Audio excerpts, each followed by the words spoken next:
Welcome in, Falcons fans. Your boy Bryce Lewis back at it again for more Falcons content. And obviously, as you can see, it's been a while since I've done some content, but I brought a guest back with us today to talk some Falcons preview before the draft. Berto from 95 North Falcons Talk Show. You've also seen him, also does some work with Bleacher Report as well. So a guy who has his face out there in the community, man. It's an honor being in your presence, man. How are you today? Oh, man, I'm doing great. The honor's mine, brother, man. I appreciate you, man. I know we were supposed to collaborate a few weeks back, man, with Smitty and A1, but unfortunately I had some stuff come up, but definitely here tonight. Can't wait to get into this draft talk, which is a mere 2 Matt Ryan days away from the illustrious draft, man. A lot of lives are going to change. Very excited for everybody in that process. I bet it's a nerve-wracking process, but it's fun nonetheless. Fun for us fans to speculate and chime in on who's going to go where, what's going to happen. But for sure, Thursday night seems to be it's going to be a chaotic one. So I can't wait, man. Definitely, man. And obviously, just in terms of just general storylines, quarterbacks, who is someone going to trade up, someone going to trade down. Falcons are in those discussions. Who certain teams are going to take, because this draft's unique in that way. I think this is I think some people say a stronger draft than some, especially at certain positions. And so it'll be interesting to see how that impacts everybody. But obviously with us focusing on our team, the Atlanta Falcons, we have to see how it impacts them. Right now, currently sitting at 8 right now. Today, the league ruling that they will not suffer any losses of draft picks because they will not make a decision this week. So that's obviously really good for the team. Well, they can worry about next year. And everything like that. And you have any quick thoughts on that? Just them not making any decisions on that? Yeah, so it's great that, we can finally breathe a sigh of relief, right? I mean, I think it would have been ridiculous just hours leading into the draft for some ruling to come out. I think the NFL played it safe and say, okay, listen, we're not going to conclude this investigation. We'll leave it for next year. And like you mentioned, next year is next year. Take advantage of all we have 4 picks in the top 80 or the top 80. So, yes, which is good. I still feel like the Falcons should trade down and acquire a couple more picks. I mean, I think that may help also in next year, as well as it would cushion us in adding players now that we know we might not be able to get next year, obviously because of loss of compensation. But I'm good with the ruling for right now. So it's just. It's time, man. It's time. I just can't wait. Lock in on our team for this year and this draft class. They potentially bring in. Some people believe that last year's draft class was probably the strongest draft class Terry has brought in during his tenure in Atlanta. A lot of guys showed up, played, contributed last year. Zach Harrison, a guy who contributed late in the season. Obviously, Bijan. We know what people expect from him. We got, other guys, Clark Phillips was able to play at the end of the year, be able to start, as well. Just, multiple people that they think can, like I said, help the team moving forward. And now this year they have an opportunity to do that again. Obviously with a new head coach, Raheem Morris, running the show back in Atlanta, doing his thing. Him and Terry seem to be big on the collaboration process right now for Love this. It, man. And so one of the biggest questions, and we'll go into it here, is really who are they going to pick at 8? We have heard a lot of rumors. Really, I think the most popular one is pass rusher. I think you hear Dallas Turner. I'm probably going to butcher his name. Latule. Latu. Yep. Latu is another popular name that's gained some traction the last few days. And then obviously, I know Jarrett Verse was in there. That's kind of died down a little bit. Obviously, just scheme fit. And then maybe we've heard rumors, apparently the last couple of days, maybe a quarterback potentially at 8, Mike Penix. I know that would be a big shocker, but that could just be a smokescreen. So Michael Penix guy here. Yeah. Hey, Michael Penix guy over here, man. Listen, I think that in the spread offense in Washington, it fit to it was tailor-made for his attributes. He's a kid with a strong arm. We know he can throw. He can make every NFL throw. You don't just stumble into back-to-back 4,000-yard years for no reason, man. So that speaks to the scheme and how he understands the philosophy of route concepts, finding the open guy, reading NFL or would-be NFL defenses or just college defenses at that. But at 8, I feel like it's too rich, even though I'm a Michael Penix guy. Sure that Kirk Cousins kind of downed the notion in acquiring a quarterback early, because obviously Kirk Cousins comes with such a unique background with, he's had so much success that we can now groom somebody, take a quarterback in other rounds. So at 8, I think we should. I don't want to use the term BPA because it's that to me is scary.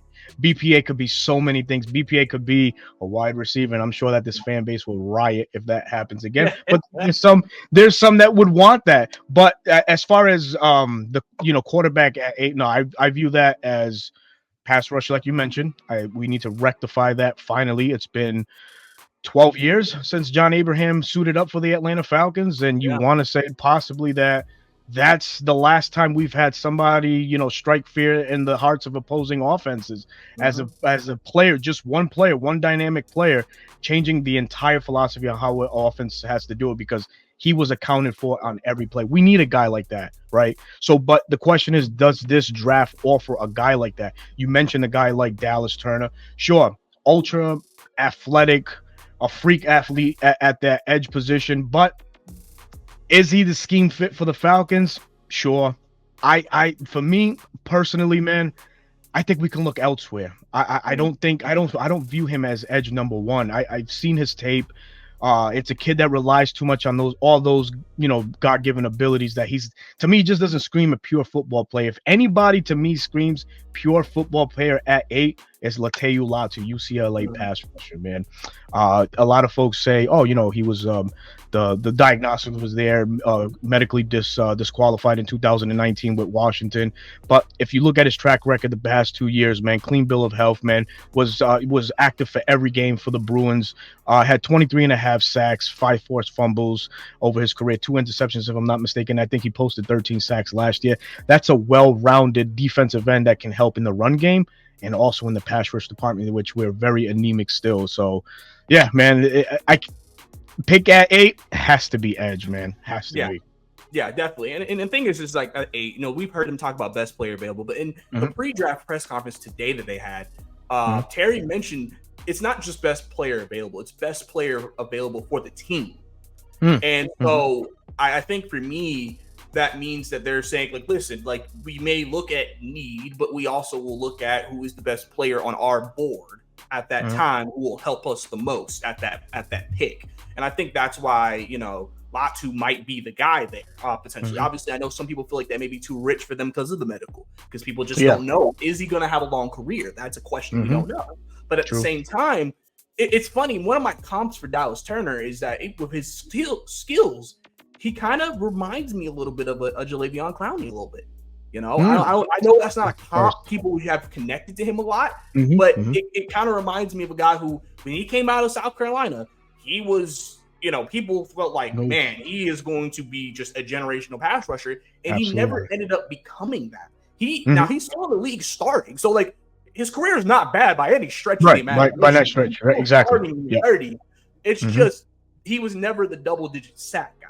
And I wonder with Dallas, can he be that? The thing with him, he still has very raw in some of his technique, and obviously coaching can potentially fix it. He could come in, they could coach up his pass rush skills, he can improve that, and then he ends up being a pass rusher. Some people feel like his ceiling is Micah Parsons potentially with those physical gifts. That's why they feel like maybe he could become that, But it could go either way there, And so it's one of those things where it's hard with drafts because everybody has an opinion. Everybody takes time to look at tape. You look at tape. Everybody has their traits, what they like, what they don't like. I really like this about him. I really don't like this about him. And then someone else may have a completely different opinion. Some people bet on traits. Some people bet on film. It just depends on who you are as an evaluator. But overall, I think the Falcons are just in a good position to still probably nab the number 1 pass rusher on the board, first of all. Whoever that is on their board, they're going to be able to nab. They're going to have the pick, and then we'll see how they adjust. And I think with the 3-4 defense changing, I think with that becoming the defense now, that will be interesting to see who they want to select there for the scheme fit. But then my next question goes to is that we've also heard a lot of talk about the Falcons trading down. Do you think that is something that they should strongly consider or do? Because maybe some people wonder, could you still get a Dallas Turner or a Latu later in the draft? Maybe 3-4 picks behind, pick up another pick. because I feel like this also could be a draft where the Falcons take more than just one pass rusher. I agree 100%. I agree. I've said that so many times, even on my platform.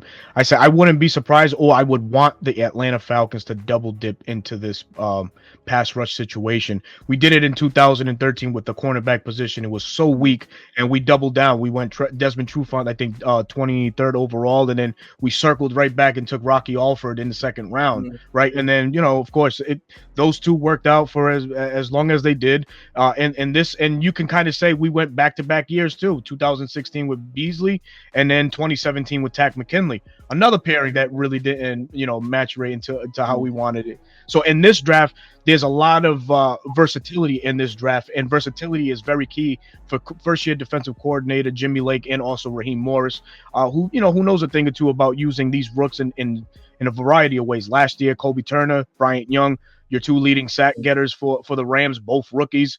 And as astounding as that is to hear, a guy not named Aaron Donald leading the helm in the sack department with these two guys goes to the coaching, attributes that Morris and Jimmy Lake are going to bring to this defense. So I would love for them to, double dip into it. Now, in the trade down situation, there's one team. Well, there's plenty of teams. Like I've heard Atlanta could trade down as far as 15 with the Indianapolis Colts, because I've heard that the Colts really like Brock Bowers, and that's probably their go-to guy.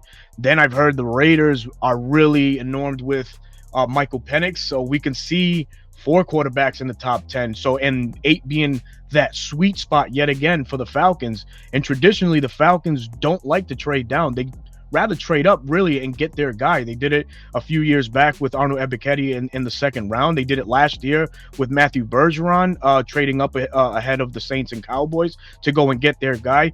So here at 8, we're at prime position to pick up more draft capital, which I think it's a necessary thing when you have a offense that's pretty stacked, man. And that's what a lot of people don't realize.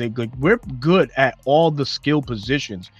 Depth may be the question, but let's pay attention to the defense. So acquiring another pick to shore up a defense that ranked 11th last year, and in some of the important categories, third down defense, red zone defense, respectfully, they finished in the top 5 in each of those.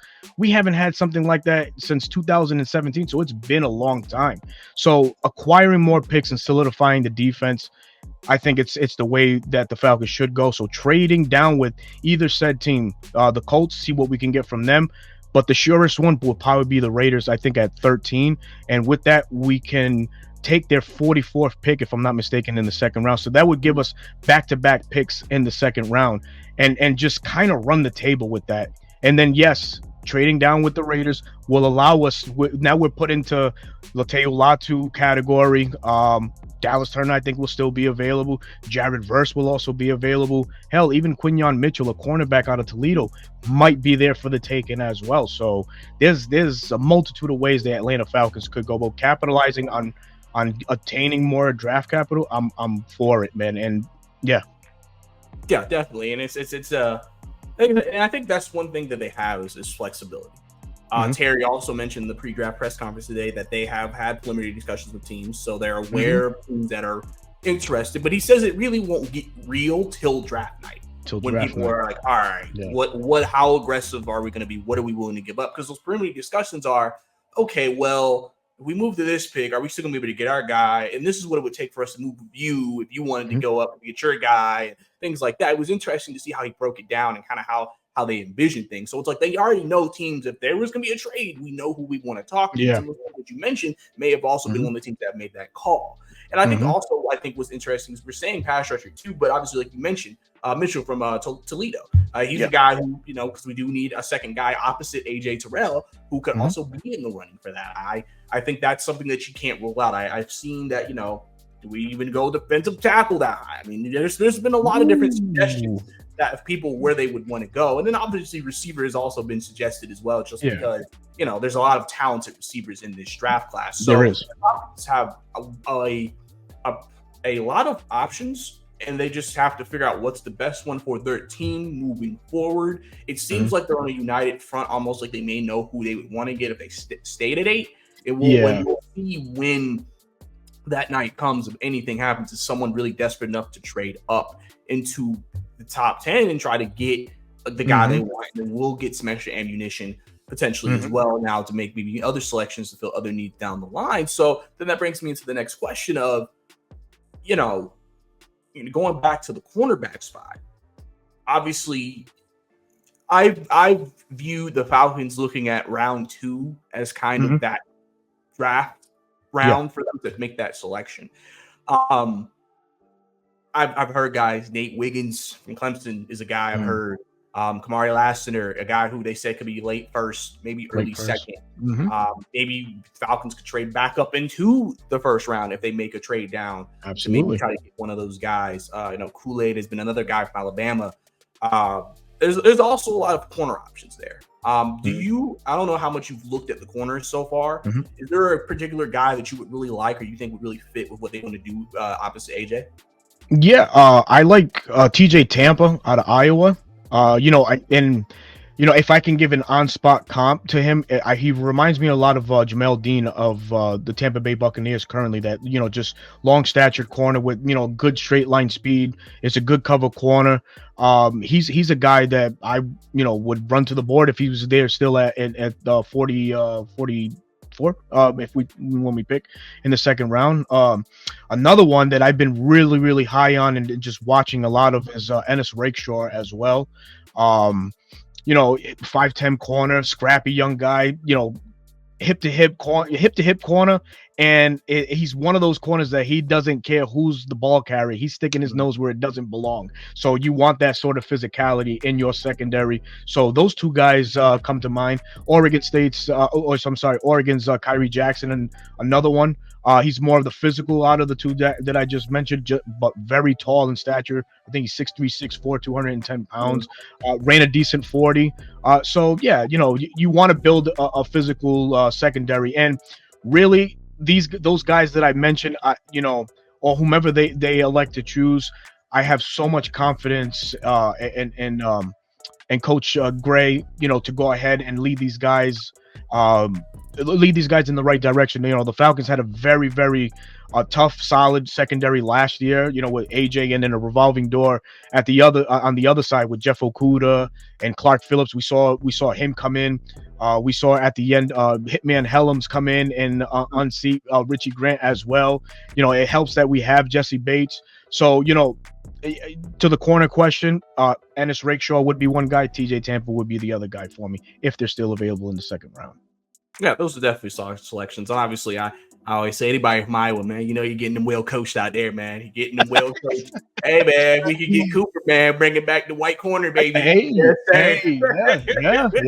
Gotcha, man. Yeah, Cooper DeJean, very versatile young guy right there, man. Very versatile. Yeah, for sure. And so that's obviously one direction, but also the other direction is the opposite side. Then you go back to skill position guy, wide receiver. Because again, this is a deep class. This is a really good class. And obviously, very good. Some people are wondering, do the Falcons truly have their number 2 wide receiver on the roster? Is it Mooney? Do they want to still maybe make an extra addition to that? Obviously, again, names you hear. I had McConkey is a guy who's really popular. I can't remember his name right now. There's a guy from Western Kentucky that I also like. I think. Oh my God, Malachi Corley. Yeah, Corley. If I may, 1 minute, bro. In January, I drew the assignment on Bleacher Report to talk about a prospect that a lot of people just don't either know about or more eyes need to be put on. I said, go to Western Kentucky, pop in Malachi Corley's tape. That is this year's Deebo Samuel, the Yak Master, man. This kid yards after the catch is amazing in space, great hands, good speed. He's the kid, the stature's not there, 5'11", but he plays bigger than what he is, man. And that's the swag and attitude you want out of your wide receiver. Malachi Corley exudes that, man. So that's my guy right there, man. Yeah, I mean, like I said, I actually, I do my scouting through other scouters. I was watching Steve Smith because he's been doing evaluations on receivers, and that's when I came across him. And I also remember him because I used to live in Kentucky, and so when the US of Kentucky, they're always known for having like 5,000-yard passing seasons. So it's kind of crazy out there. But so I knew he was a baller. But yeah, he's definitely one of the guys I would like there. I know Xavier Worthy's another guy that I've heard. There's a lot of talent there, like I've said. And so obviously you said that Corley would be your guy. Is there anybody else, if they were still available, would you trade back to the first round or stay at the second round pick they have that you could maybe see coming in into that spot? Because they've added a lot of speed so far, and Drake London is a jump ball possession receiver. So are they looking maybe for a really high level slot, really high level? Do they want another jump ball guy? Do they want more speed? Because I feel like they have the potential to become a really big play offense. What do you think if they're looking at a wide receiver, another guy that they could maybe look at? Yeah, Jalen Polk out of Washington is another guy that, he was in a fantastic offense again, led by Michael Penix and company. But to be in the same room with Rome Odunze, himself, Jalen Polk being one of the more active wide receivers, even Jalen McMillan, the other guy that's there, and you say the other guy, and that's with no disrespect, it's just because the room was so, just so great. Jalen Polk, was was the least targeted out of the three, and was one of the most productive out of the three too. I think he only had like 60 receptions, but he finished with well over 1,200 yards. Another, great body control, great yards after the catch guy, great catching the ball just with you don't see receivers a lot now that catch the ball just with their hands. It's more that grab and tuck in, kind of what you're taught to do. But Jalen Polk reminds me a little bit of what Puka Nacua did last year for the Rams. Same size, measurable, almost the same amount of speed. I think Jalen Polk ran a 4.5 and Puka Nacua ran a 4.57, I think, or something like that. So they're right there. But a guy like Jalen Polk, I think, would be a excellent complementary to Drake London at the number one.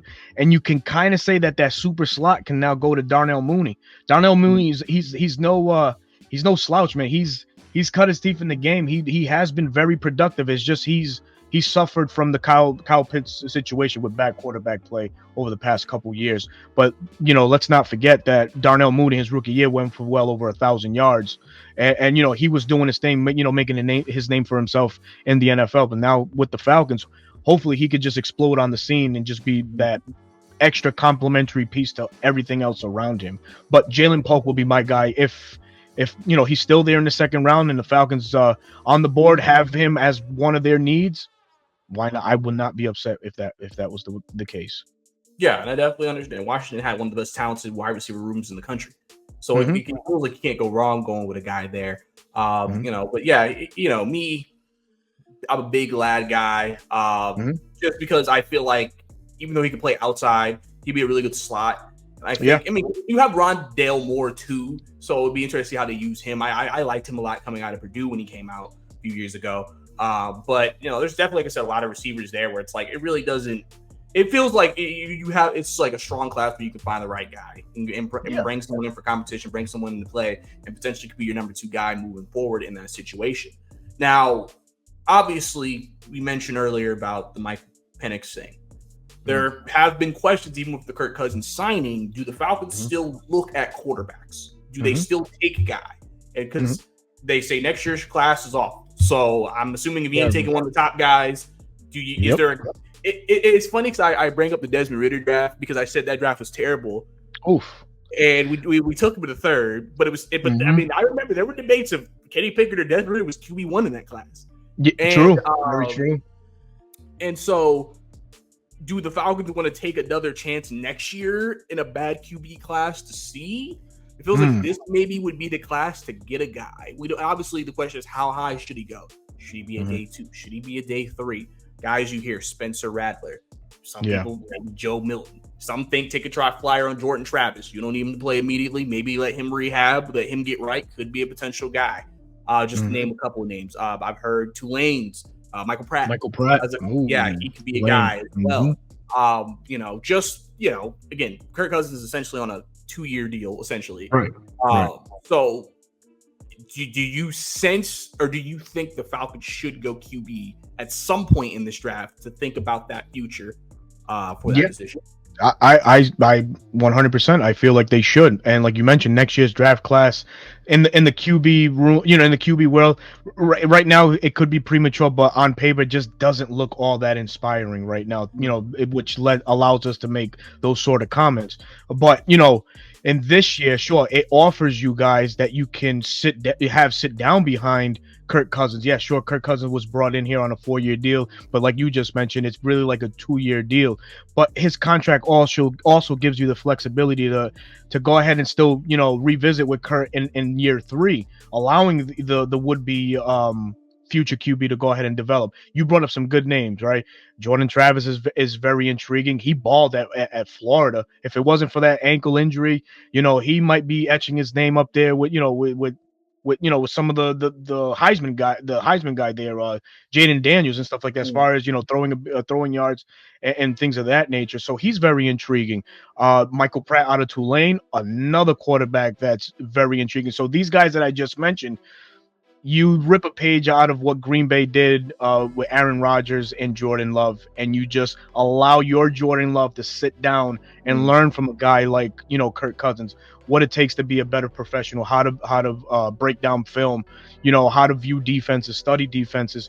No better coach, no better talent to learn that from than Kirk Cousins. Kirk Cousins being in the league, he's a vested veteran, and I'm sure that he's not selfish and would want to keep that all for himself. So taking a guy in this year's draft, I think would be, it would be the right thing to do.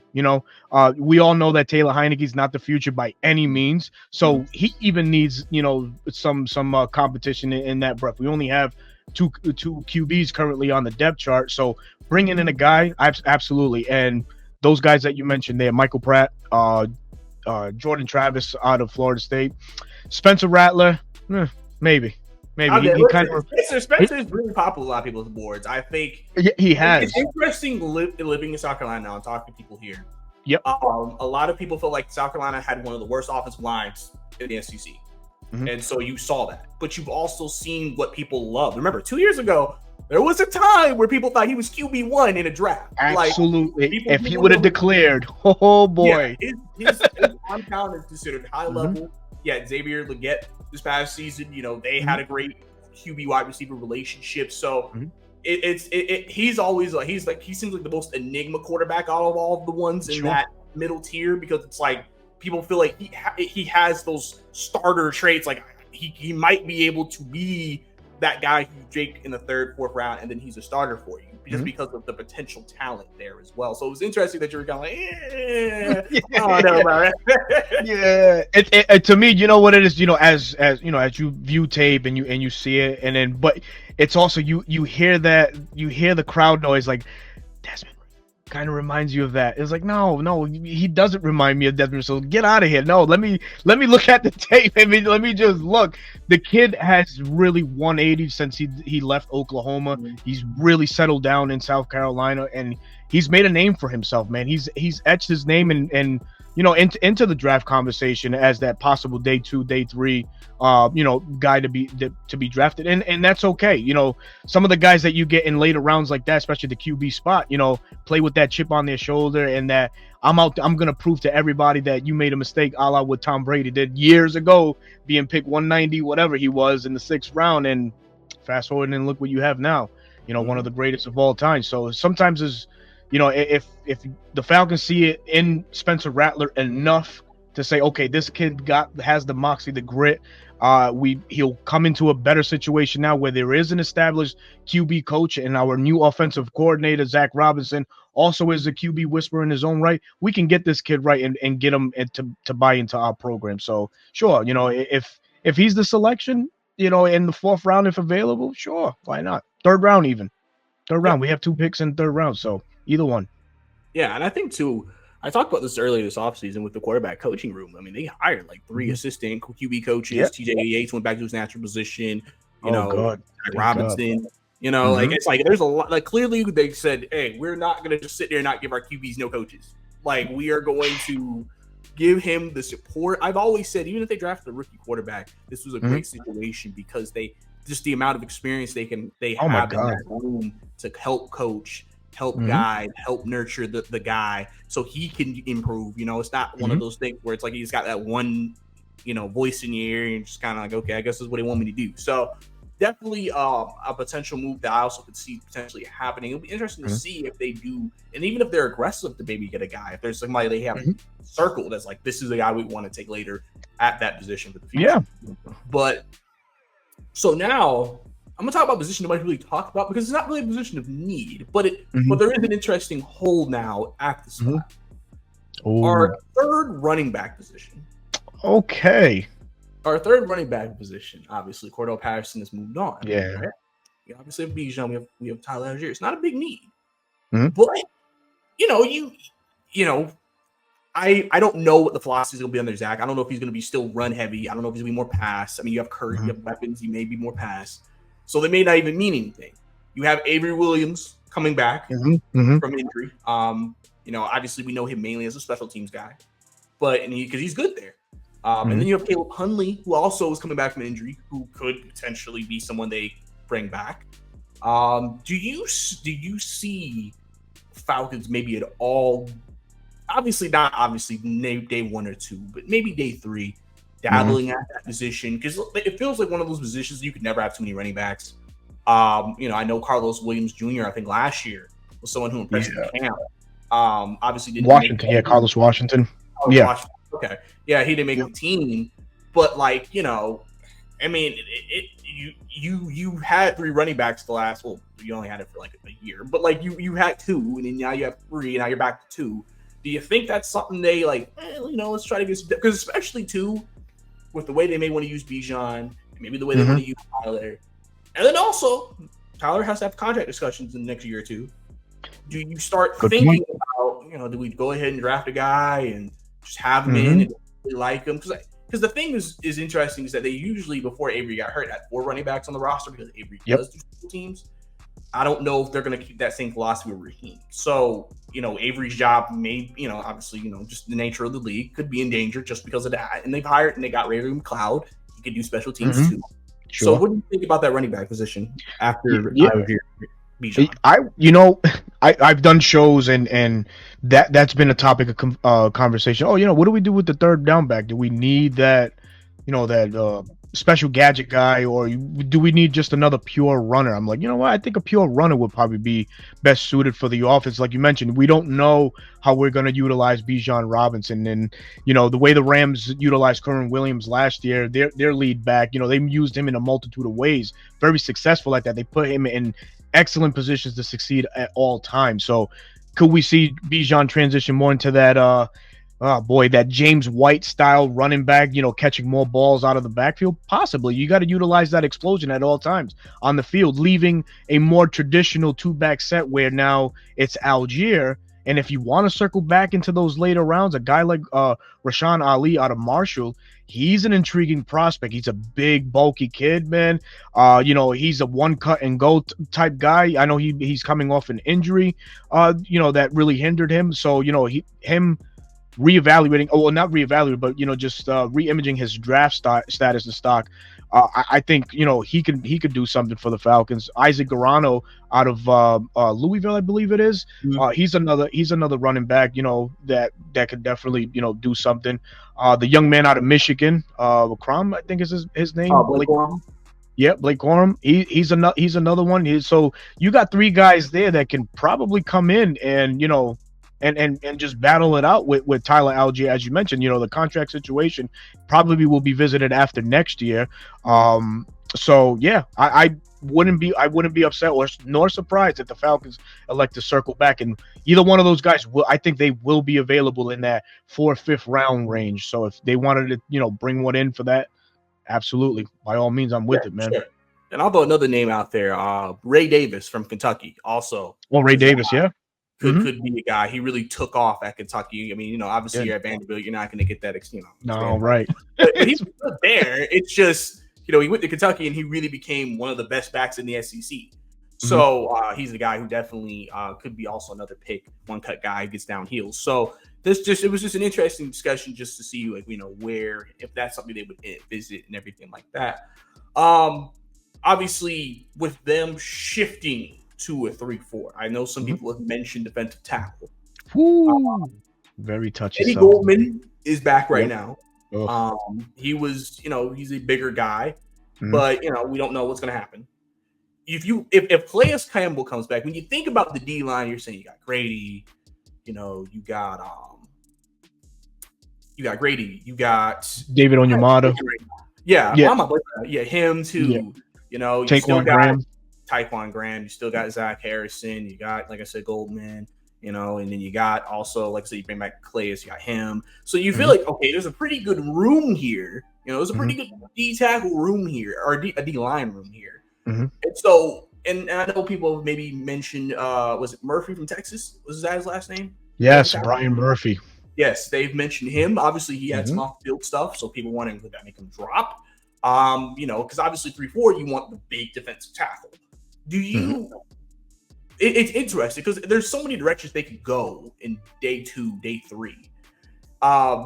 Is there any defensive tackle maybe that you've seen that like you think could fit that spot that they could maybe get at a good value? Yes. So there's a few names that come to mind. Dwayne Carter out of Duke, defensive tackle, 6'4", very, very agile defensive tackle, stout, good run stopper, pretty decent at the pass rush too. Clemson's Roku Oro. He's another guy, explosive first step.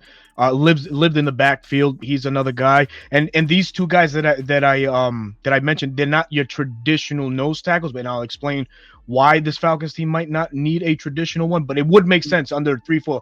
Folks here 3-4. Oh, we need a big body, but I hope to shed some light on that. So I'll continue with the names. Christian Boyd out of Northwestern as well, another big kid, 6'4". Mason Smith out of LSU. I think he's like 6'6", 6'7", kind of in that Calais Campbell mold with the size and stuff like that. He was coming off an injury too, so his draft stock might have dropped a little bit. But if you pop into tape, you can see the disruption when he was healthy. Another player that really was active in the backfield. Leonard Taylor out of Miami, that's another name. Very active defensive tackle. Brandon Dorless is another one. He's that tweener, what I mean is defensive end, defensive tackle. You can use them in a multitude of ways in that way, in the 3 technique, the 5 technique. And I'll circle back to why, the 3-4 in the nose tackle position. What I loved and what I seen from Raheem when he was coaching last year, and let's not forget, Jimmy Lake was, he was an understudy. He was an assistant. So he saw how Coach Raheem navigated through his talent, right? And I mentioned in the beginning of the show 2 names, Bryant Young and Kobe Turner, right? And how they led the Rams in sacks. Those were both later round guys, Kobe Turner being in the 3rd round, I think out of Wake Forest. Not your prototypical nose tackle, but Raheem lined him up over the nose and at 0 technique, at the 1 tech. He played him all up and down the line, and Kobe Turner was ultra disruptive. So Raheem showed you in Los Angeles that you don't need that pure nose tackle to actually, get his scheme going, him and Jimmy Lake. So the guy that you mentioned, Byron Murphy from Texas, played alongside Tavondre Sweat. Another, and that right there, that is your prototypical 3-4 line nose tackle, Tavondre Sweat. His draft stock is gonna plummet, all because of the situation, the DWI that he had a few weeks back. So teams might question that, but I ran off a bunch of names, and what all of these guys have in common is disruption. Good run stoppers. Good pass rushers. They offer that in the middle of the defense, and that's what I think that Jimmy Lake and Coach Raheem are going to look in the players, is that disruptive mantra that they would uphold, and the pass rush ability. So I don't think they'll necessarily go for the big guy like a Tavondre Sweat. I think they'll try to model what they did with the Rams last year here with the Falcons now, which saw a lot of success for the Rams. Yeah, for sure, 100%. Like, it's great that you mentioned Sweat, because that's what I meant with the off the field was Sweat, not Murphy. But yeah, so it's an interesting position, because again, that's a position that you could upgrade. I know some people have even thrown out the thought of like, oh, do they cut Grady? No, they're not cutting Grady. That's not going to happen, guys. It's not going to happen. But overall, I think that is a position again they could address if they feel like it's necessary. And they can maybe bring in even somebody like that late rounds, get some good value.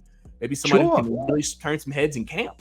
So all those are really big possibilities and things of that nature. So, but now we got to go back to the secondary and opposite Jesse Bates.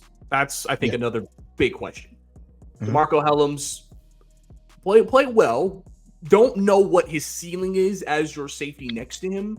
Obviously, coming out of Alabama, he was known as a heavy hitter, more of a physical safety. Wasn't known for his coverage skills. Actually did well there at times with the Falcons last year. And then Richie Grant has kind of fell out of favor here. He was a guy who I think his second year, he showed some promise. Third year struggled.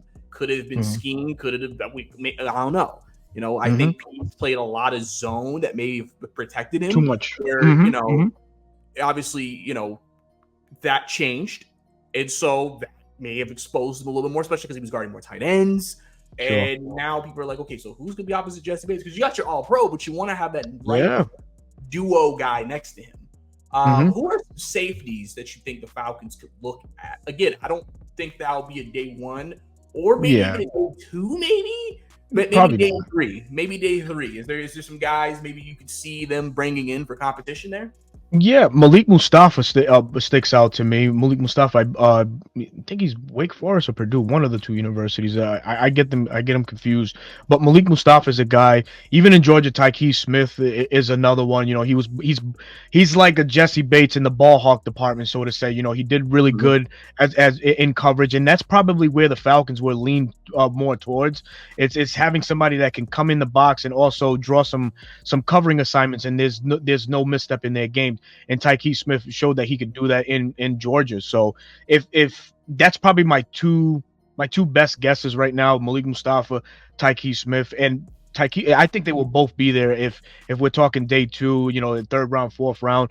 Those will be guys, nice compliments to Jesse, but also challenge DeMarco Hellams. Like you mentioned, DeMarco being brought in, he's more that I like to use older Falcons in references, like Keanu Neal, that in the box safety, knock the boogers out of your nose, man. If you go in that middle of that defense, that's what DeMarco Hellams is. But I think they have enough physicality at the linebacker position that they can, allow certain looks where it would leave a linebacker a more physical presence in that zone, while it would allow the other safety counterpart to kind of roam in coverage. And I think Tyke Smith can do an excellent job at that department for the Falcons if chosen.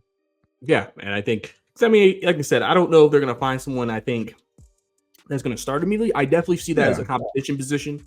That is we're going to give these guys a shot, and we're going to see who's going to be the best guy next, because you have to make those decisions sometimes where you just got to make it a competition, hope that pushes guys, and that can raise guys' games, and then that can end up being a good plus for you. So that those are definitely some good names that you just mentioned there.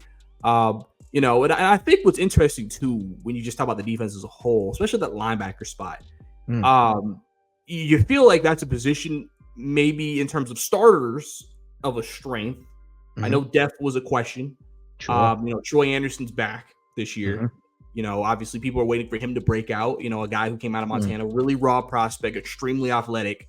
Obviously Nate Landman came on the scene last year, really showed his stuff.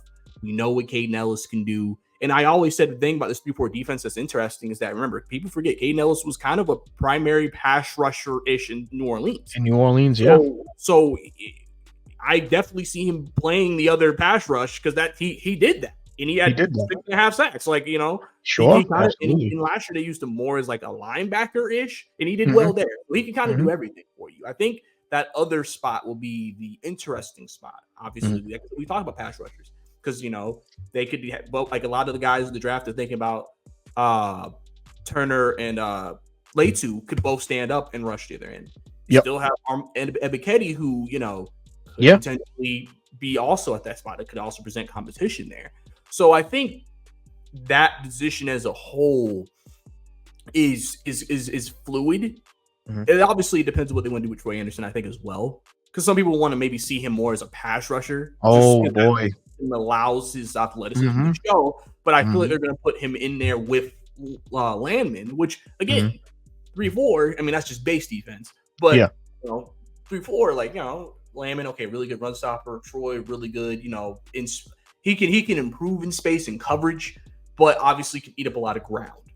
Do you sense the Falcons going in a direction at linebacker at all of this draft? Is that maybe one of the positions that you're kind of like late rounds, maybe undrafted, just bring some guys in for depth and competition and then kind of roll with the guys that you have? Yeah, I think we, roll with what you have. It's one of the brighter spots on this roster is the linebacker position. You just mentioned, Nate Landman really came on strong last year, kind of, just like that unsung hero really on defense. We didn't know what we had in Nate Landman. He was one of those guys that knocked on the door training camp all the time, always flashing. And then, Troy Anderson unfortunately goes down week 3, and then boom, he just blossomed right in. We get the returning Troy Anderson, who was starting to show his makeup and his ability, and the reason why the Falcons drafted him in the 2nd round. Like you mentioned, a raw prospect, but it's just, the knowledge that he had, on the defensive side that probably intrigued the Falcons as well. So I don't see the Falcons going anything early on. There's some great names out there. Jeremiah Trotter comes to mind. Caden Ellis's younger brother, Jonah Ellis out of Utah, comes into mind. Very popular pick. Yeah, very popular pick, right? I'll throw a curveball in there. There's a young man by the name of Jalix Hunt that plays for Houston. He's a kid that kind of served as the same storyline when we drafted Foye Oluokun out of UConn. Was a safety converted linebacker. The only thing with Hunt is he went from safety to linebacker to edge rusher, maintained, when he dropped from linebacker to edge, maintained that same weight, same fluidity, same explosiveness, was an excellent sideline to sideline linebacker. Could be a late round prospect for the Falcons. They might eye, if they prioritize, coverage schemes and his ability. Jalix Smith only allowed a 44% of passes completed when quarterbacks targeted him. So he was all over it. So that's an intriguing prospect. And of course, you got to look into the undrafted pool, which can't even get into that because I don't know who's going to make the cut. And that's kind of tough. You never know. But, linebacker position, if the Falcons are going to address it, I think it'll be in that round 5-6 area, or even, like mentioned, undrafted free agency. Yeah, for sure. So luckily that's a position of strength, and that's something that they have going forward. Yeah. And so last roster-ish question here. Offensive line. You hit on Bergeron, looks like last year. Mm-hmm. Drew Dahlman, even though there was some snap issues, as a blocker improved, I would say. Mm-hmm. Still got Lindstrom. Middle of your offensive line is pretty much, you feel like it's pretty good. And I know some people would like to see if we could potentially upgrade over Dahlman. I don't think that's going to happen. Mm-hmm. So your biggest issue is probably on this O-line is tackle. Mm-hmm. And obviously you have Kirk Cousins. Last 2 years you've had Mariota and Ritter who are more mobile. Mm-hmm. Kirk Cousins is more pocket. So you got to make sure you can protect. Because Kirk's not going to be out here outrunning people all the time. True. Jake Matthews, been a long time, just been a solid starter. Mm-hmm. McGarry's been very up and down. You don't know what you're getting with him. Is tackle an underrated need here in this draft the Falcons could look at addressing potentially in this draft? And if so, is there a particular tackle that you think could work if they go in that direction at some point? Yeah, so it's funny. The day after Kirk Cousins signed, I said, damn, something, BPA at 8 might just be the offensive tackle, because now you have to protect your investment. This is a Falcons O-line that, sure, like you mentioned, because due to the mobility has been good. But let's turn back the hands of times a little bit. This is still Caleb McGarry. This is still Jake Matthews, All-Pro Chris Lindstrom. Dahlman and Matthew Bergeron are the newcomers. But I'm talking, let's go back to 2022 or 2021 when Matt Ryan was behind the helm. And this is a offensive line that was giving up 45 and 50 sacks a year.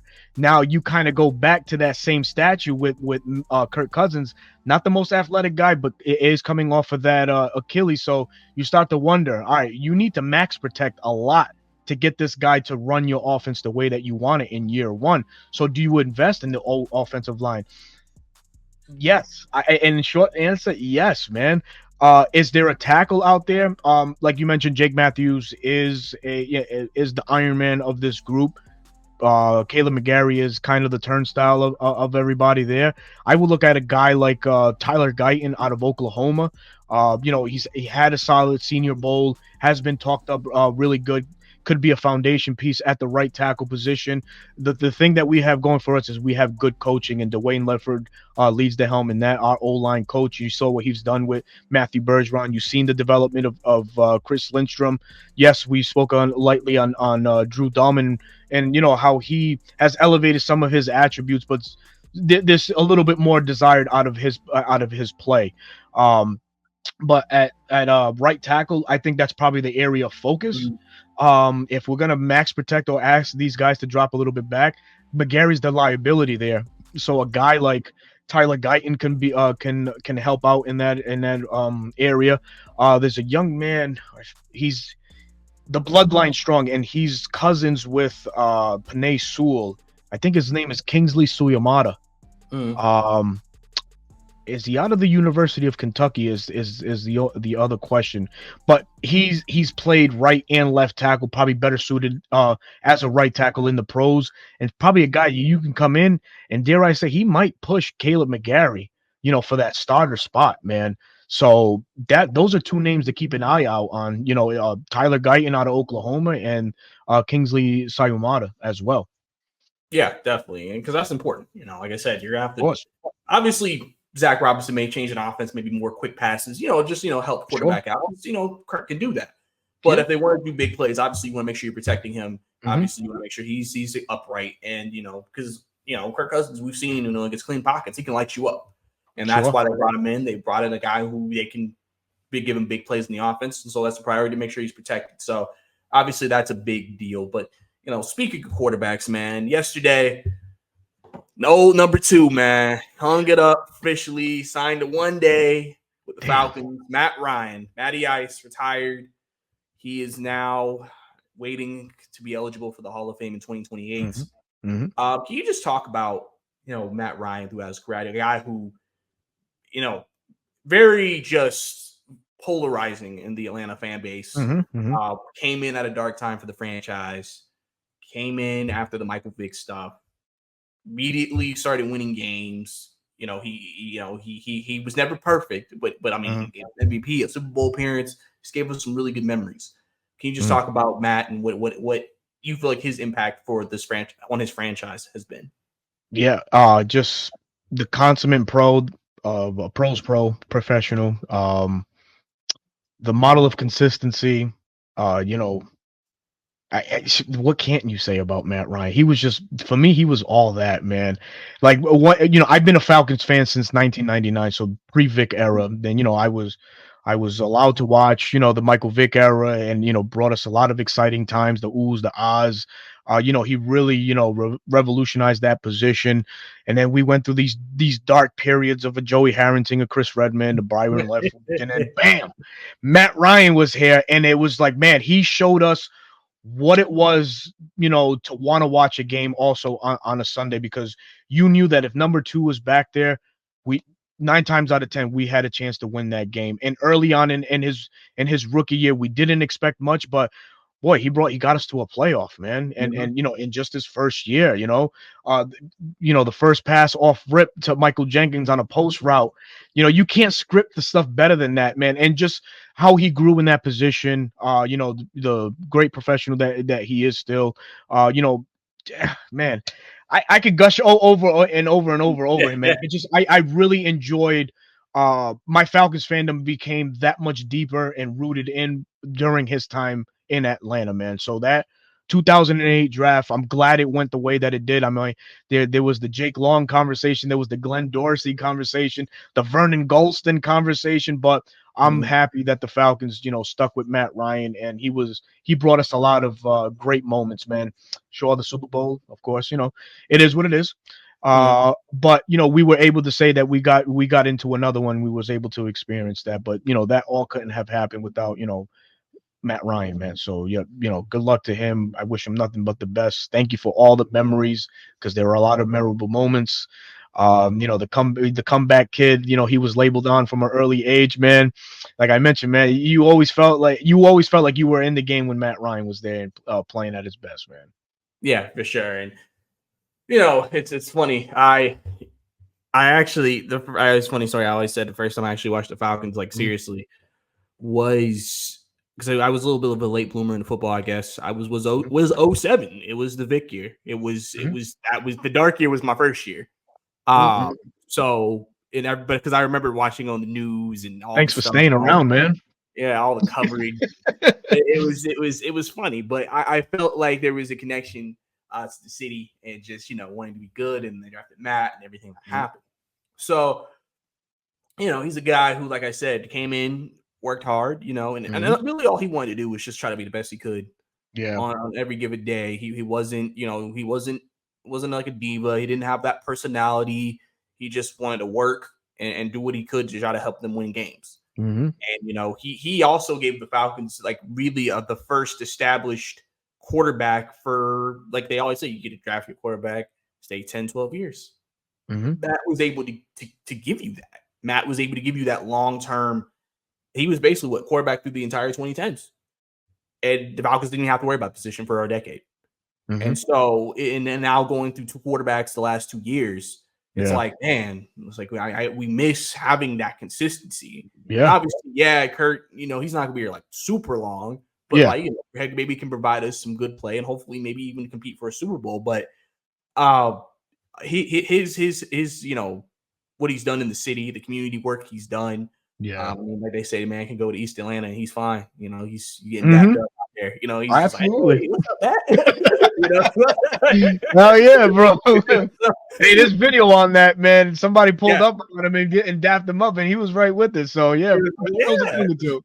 yeah, exactly. Man. He never tried to step outside of it, and I know a lot of people would bring up just it was an interesting time, obviously at that time because big polarizing African Yeah. American city primarily, strong base African American Mhm. quarterback. People wondered, how long have Falcons wanted to have African American quarterback again. And that was since he came in as like, oh, he's white, da, da, da, da. But Mhm. at the end of the day, he never focused on that. He Nope. just focused on the grind. He just wanted to win because he knew at the end of the day, if I win, nobody talks about it. So Right. Yeah.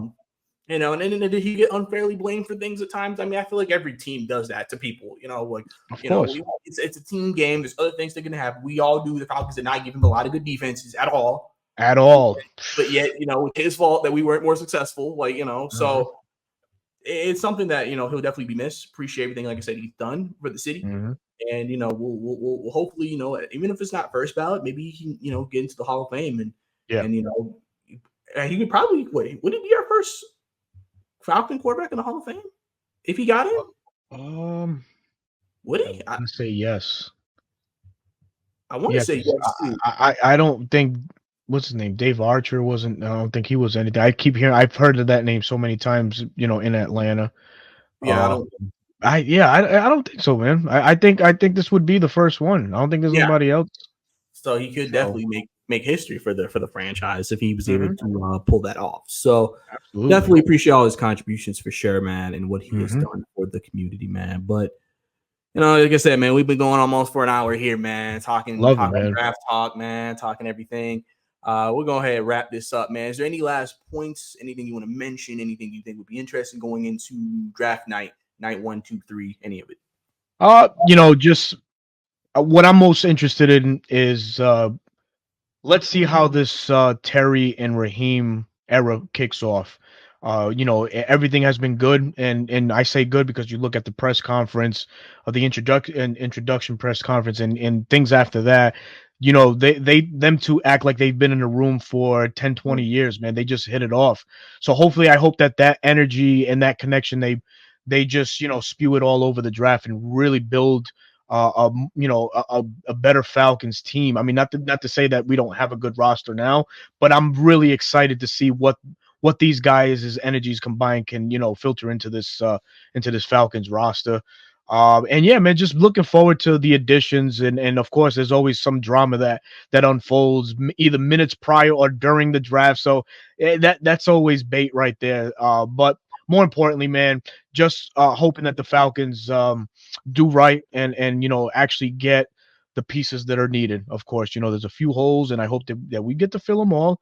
And just try to enjoy the best 2024 season that we possibly can. The underground work or it was already done in the offseason, adding Kirk Cousins. So let's see what we can get rolling and add with this draft and who we can add. Yeah, for sure. And like I said, the many storylines. Are they going to trade down? If they Yeah. stay, who are they going to pick? All Mhm. these storylines are going to be there. And obviously, I'll be on top of it. I know you'll be on top of it Yeah. whenever we get those decisions Mhm. made, and we'll give our analysis and thoughts on it, man. So let people Absolutely. know where to find you, my guy. Oh man, so for those that don't know me, my name is Berto, the host of the 95 North Falcons talk show that's on YouTube. I'm also a bleacher content creator for the Atlanta Falcons, so you can find me there under Berto 95 North. I'll be on live tomorrow at 2 o'clock with Bleacher Report on the Falcons community tab. We're going. This is a first year experience that we're doing. This experiment, I should say, excuse me. Where I'll be collaborating with other podcasters of the same NFC South. So I'll be on the board with Saints, Bucks, and Panthers. Boy, I'm sure there's going to be some fireworks there with that one, as all three teams are very familiar with the Falcons. For that one, we'll be there. Thursday night, I will be on my personal platform, 95 North Falcons Talk Show on YouTube, giving a live reaction of pick by pick of round one. And then I circle back on Friday evening at 6 o'clock excuse me, 7 o'clock for day 2 and day 3 coverage of the NFL draft on Bleacher Report as well. So that's, again, you can find me on that platform as well. So I'll be really busy these next couple days. But I want to thank you and tell you on air here, man, that I appreciate you reaching out. Like we mentioned, man, we kind of missed each other a few weeks back, man. But I'm glad that we were able to put this on wax and just share our thoughts and what direction the Atlanta Falcons can go and what we want to see, which is the very best for this Falcons organization. Definitely, man. Definitely. Like I said, you're doing big things, man. Appreciate Thank you you, man. coming on, taking time out of your busy schedule to come on, man. Never know, man. Maybe I need to crash something on Bleacher Report one day and be everybody like, "Who's this guy?" Absolutely, man. Man, you're more than welcome to, bro. Absolutely. I'm not gonna last forever on there. I'm sure that pretty soon I'll be toting the rock off to somebody else too. And hey, man, and if your name is called upon, I got you, my brother. I I'm good. got I you. appreciate you, man. I appreciate you. And obviously, Absolutely. guys, y'all know where to find me on Twitter, Bryce_2K for my Falcons takes as that we are shifting towards NFL draft coverage. She'll be on top of that for night 1 and night 2. Obviously, if you enjoyed this video, want more of this, maybe want Berto to come back on, definitely like the video, subscribe, leave comments down below on what you thought, all the topics we discussed. What do you think is going to happen with the Falcons? What do you think moves they're going to make? Do you think they're going to trade up? Do you think they're going to trade down? Who do you think they're going to pick if they stay at 8? Everything under the sun, man. So definitely good NFL draft conversation today, man. This is your Atlanta Falcons NFL draft preview show. We'll see you next time. Peace.